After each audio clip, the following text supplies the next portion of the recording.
going on, everybody? This is Chris Classic dropping a car blog. I hope you guys are having a wonderful day. Nobody tells you today, remember that God loves you, Christ loves you, and I love you as well. Hopefully the audio was clear, because when it's cold outside, it's hard to hear. So I'm going to speak as loud as possible. I'm praying for you guys. Hope you guys are praying for me. You know, I know a lot of people get into the holiday spirit the last few months of the year, but we need to be with the Holy Spirit and also serve, love, and pray for one another. Make sure you subscribe to the Taking On podcast, where I talk about professional wrestling topics.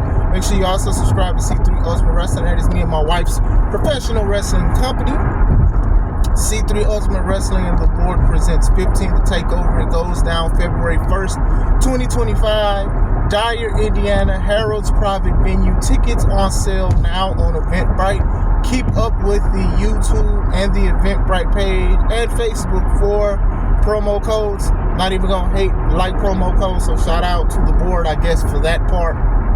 Can't wait to get everything back in control. Gonna be a great show.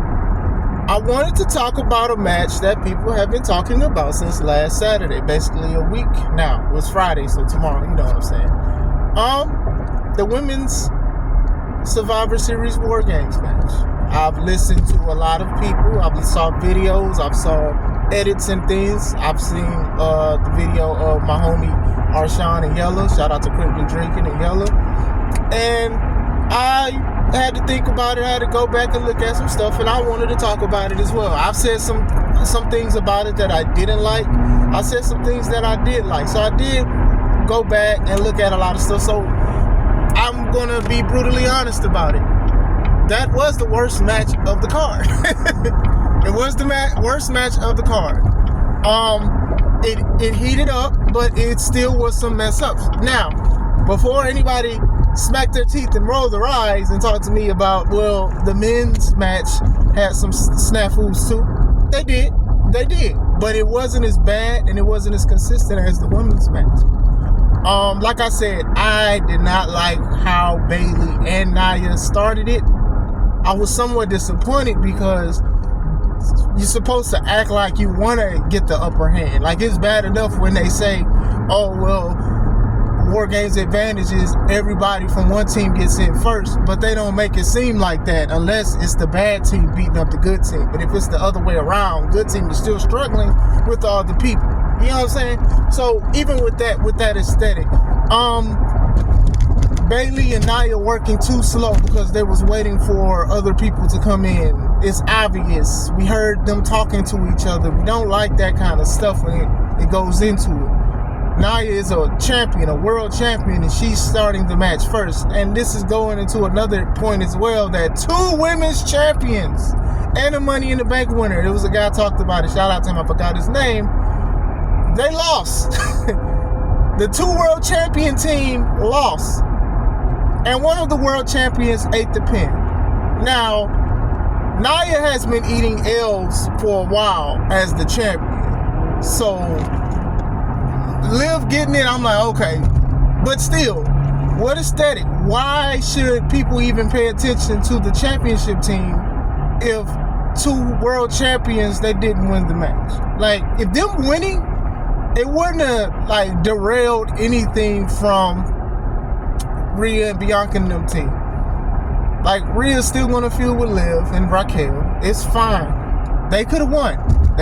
Them winning would have been fine. And like I said, I don't like talking like this to you guys, but this is a very big topic that people are talking about.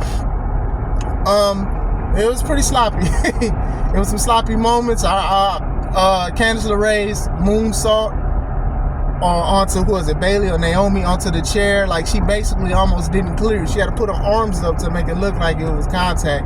Even Io trying to do the sunset powerbomb from the cage and landing on her feet. Shout out to her and her ankles, because her ankles are strong.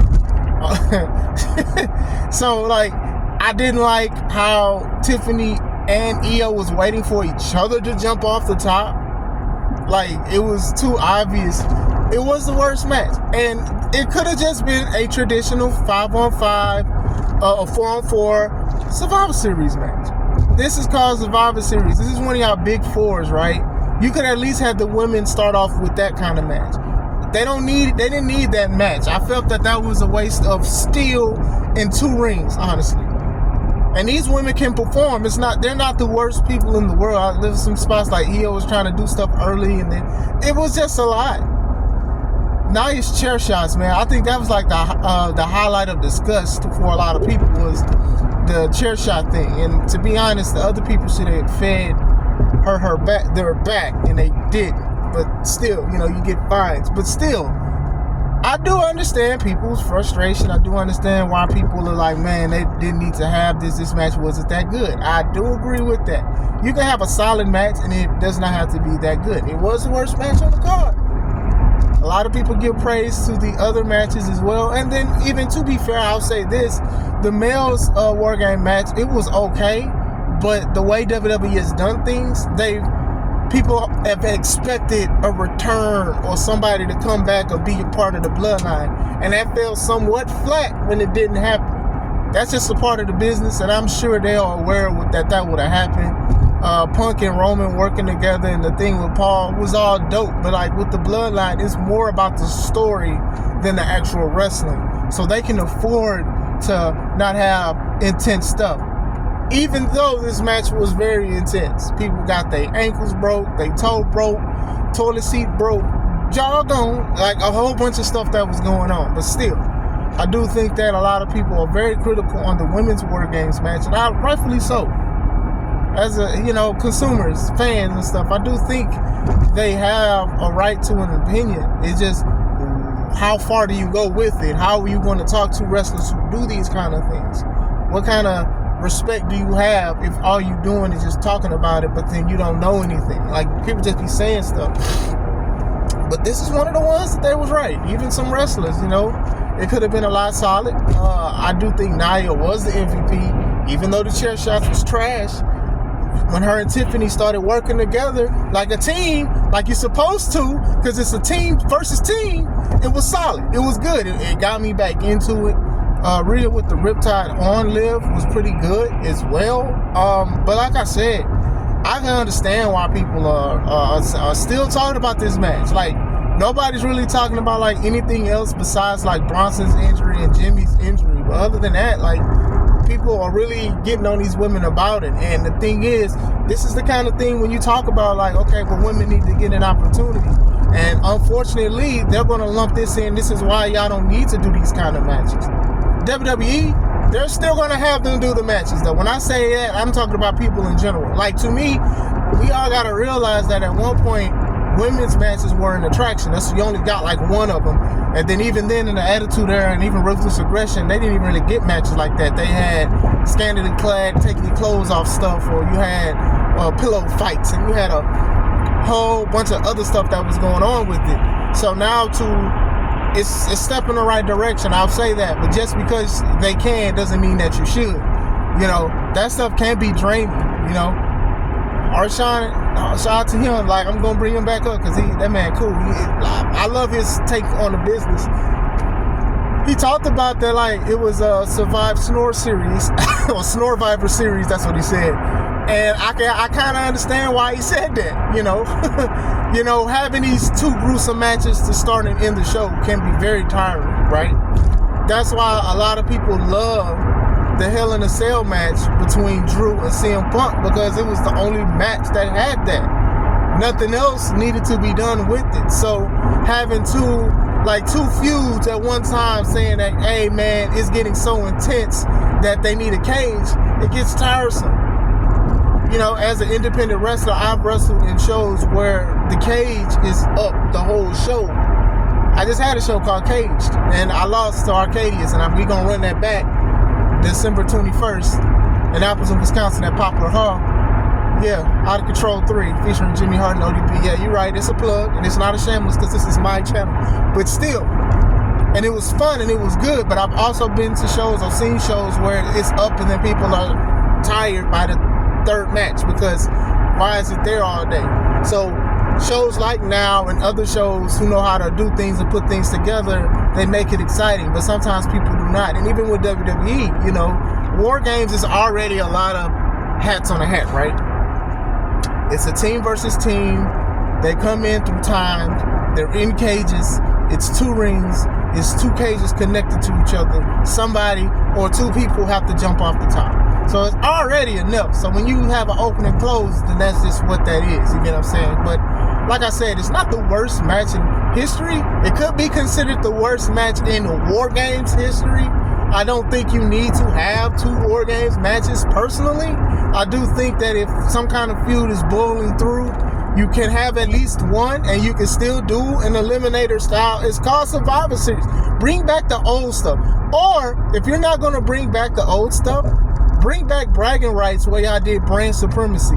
Because at one point, that's what Survivor Series was for a little bit. But even then, they had a pay-per-view called Bragging Rights, and it was like the brands going against each other, sort of like the old school Survivor Series. But if War Games is going to be a thing, it doesn't need to be every match. You can have a Survivor Series style match, and then you can also have a War Games. But I do think people's opinions on the women's match, I do agree with a lot of the takes. And then also, you set the pace for the rest of the card. So for it to be not as together as it should have been, you set the pace to where people don't want to say nothing. Now, a lot of people want to be like, well, the crowd was dead, they didn't say anything. Maybe they were drained from that match, because I saw it on TV. So seeing that live, I'd be upset. I ain't gonna lie to you, especially if I paid front row. And I do think that the wrestlers should learn how to work the crowd a little more too, as well. You can't just scream and then think people gonna be behind you. But still, like I said, it wasn't the worst match, but the worst War Games match. Sure, I'll give it that. I say just have one War Games match. You don't need to have double thing.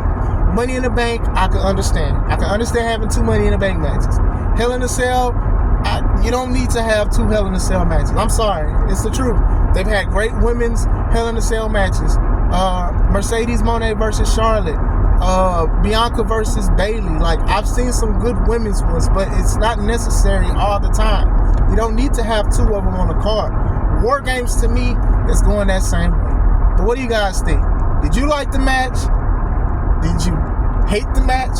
Was it the worst? Could the women have done better? Let me know. Hope you guys have a wonderful day. This is Chris Classic. Let's take it home.